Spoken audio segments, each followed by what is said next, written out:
We're talking about the intensity of human suffering in so many fronts that I think we all should feel a sense of urgency to stop that suffering as soon as possible.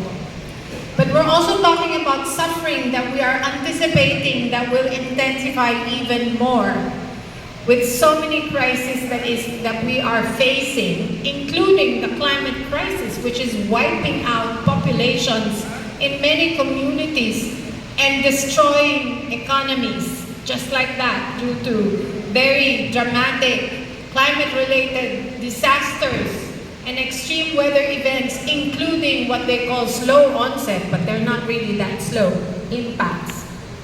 But we're also talking about the urgency of time, because we have little time left in order to change this system, which is the one that is causing this multiple crisis. Why do we have little time left? It is the climate crisis that is telling us that. Because in a matter of years or a decade and a half, we will lose the opportunity to stop the climate crisis before we reach such catastrophic levels that it will change life on Earth as we know it profoundly.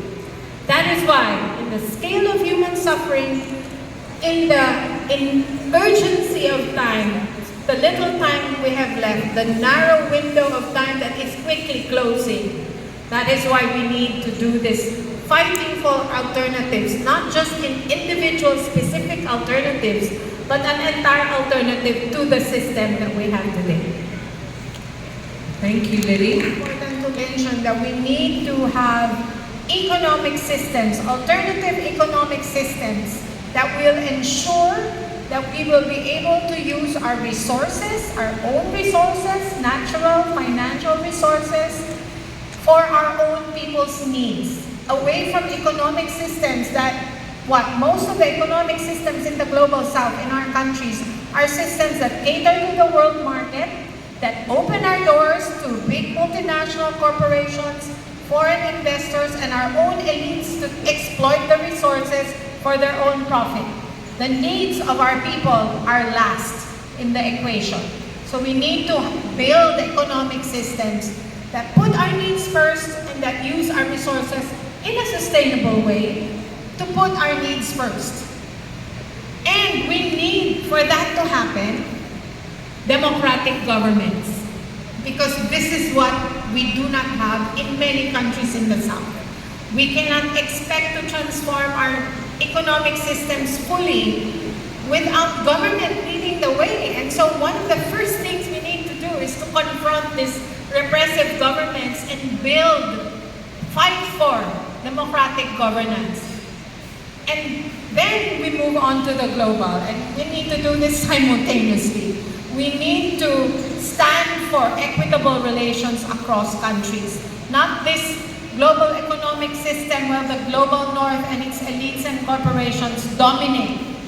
We do not have the sovereignty and the self-determination to chart our own economic and political directions and institutions because they dominate, not just at the global sphere, but inside our countries. We see that.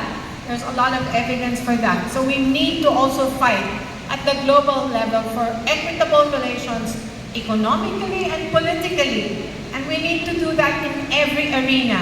And to set up a system that is moving away from this very high emissions, very exploitative global economic system so that we can also at the same time address the environmental and climate crisis, which is already a crisis of survival, or what others would say, existential crisis, because the existence of humanity is already at stake. Thank you, Lily.